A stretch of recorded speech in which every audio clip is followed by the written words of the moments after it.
Cześć, hello, Siostok. Czytacie czasem węgierskie czasopisma?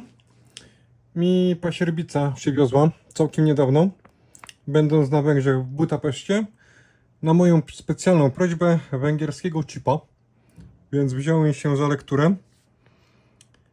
Było to trochę trudno, ponieważ ja nie znam języka węgierskiego, oprócz paru zwrotów, kilkunastu słówek i bycia mężem Węgierki. To, co mi się udało rozszyfrować, to modzior. To jest po węgiersku słowo Węgry. Zobaczmy, co jest w środku. Wstępnek od redaktora naczelnego. Spis treści. Mamy pierwsze artykuły. Jest coś o Wi-Fi. Niestety podejrzewam, że treści na temat Amigi nie znajdziemy tu zbyt wiele. Choć chciałbym się mylić. Amig. No, jesteśmy blisko. Reklama. Jeśli ogląda to jakiś Węgier, to niech napisze w komentarzu, czy czyta to czasopismo. O, mamy coś na temat iPhone'a i Androida. Przeglądając to, trafiłem na kolejne słowo, które brzmi tak samo w języku polskim oraz węgierskim, mianowicie kultura. Prócz tego znam przynajmniej kilka innych słów, które brzmią dokładnie tak samo i znaczą dokładnie to samo.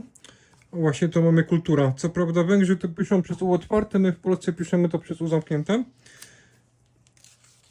Słowa, które brzmią tak samo po polsku i po węgiersku i znaczą dokładnie to samo, to na przykład jest katastrofa, deska, terapeuta, meduza, delfin.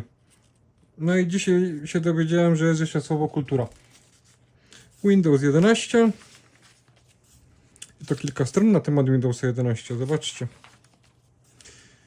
Zazdroszczę trochę Węgrom, bo w Polsce ładnych kilka lat temu chip niestety splajtował i nie ma go już w formie drukowanej. Jest jakiś portal, ale też nie mam pojęcia, czy on nadal istnieje, czy się rozwija. Timeline. Jest to dosyć podobny schemat, lightout tak zwany, do tego polskiego chipa, którego pamiętam sprzed wielu, wielu lat. Oczywiście ten jest dużo nowocześniejszy, ale widać tutaj dużo podobieństw. Ja tę gazetę będę czytał, jak już mówiłem, językiem węgierskim nie władam, natomiast pomysł mam taki, że będę sobie używał tłumacza AI, zrobi się zdjęcie, wrzuci się do tłumacza, wyskoczy to po polsku. Na pewno znajdę tutaj jakieś ciekawe informacje. No bardzo dużo kartek jest. O, i Silent Hill. Zachęcam do kupna, nawet jak nie władacie językiem węgierskim. Dzięki za oglądanie, bye bye, Wisłą dla Taszro.